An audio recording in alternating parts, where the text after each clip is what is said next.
ये किसने रखा है? लोगों ने मजाक बना रखा है, समझते क्या है अपने आप को?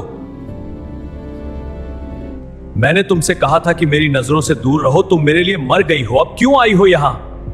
अम्मी के जाने के बाद मैंने आपसे कभी कुछ नहीं मांगा, बस मेरी ये एक बात मान लीजिए प्लीज।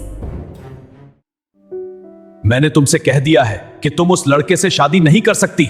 लेकिन अब्बा, मैं उससे बहुत प्यार करती हूँ। तुम्हें बाप और अपनी पसंद में से एक को चुनना होगा।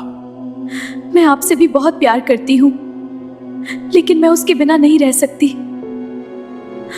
याद रखना, एक बार तुम इस घर से चली गई तो दोबारा मुझे अपनी शक्ल मत दिखाना।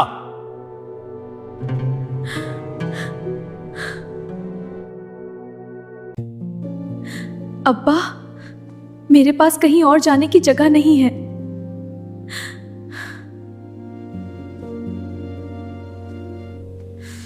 मैं हार गई हूं। मेरा शौहर इस दुनिया से चला गया है, मुझे और मेरे बच्चे को अकेला छोड़कर। कभी कभी इंसान के लिए दुनिया के सारे दरवाजे बंद हो जाते हैं, मगर वालिदैन के दिल के दरवाजे कभी बंद नहीं होते बेटा। अब्बा, मुझे पता था औलाद की गलती चाहे जितनी भी बड़ी हो, माँ बाप का घर ही उसकी असल पनाह होता है। कुरान की हिदायत, और तुम्हारे रब ने हुक्म दिया है कि उसके सिवा किसी की इबादत न करो और वालिदैन के साथ अच्छा सलूक करो। सूरह अल-इसरा आयत 23। हदीस, नबी सल्लल्लाहु अलैहि वसल्लम ने फरमाया, अल्लाह की रज़ा वालिद की रज़ा में है और अल्लाह की नाराज़गी वालिद की नाराज़गी में है। हर कहानी एक जैसी नहीं होती, लेकिन एक सच्चाई अक्सर सामने आती है। जब हम अपने माँ बाप की सलाह के खिलाफ जाकर फैसले लेते हैं तो उसका बोझ भी हमें ही उठाना पड़ता है।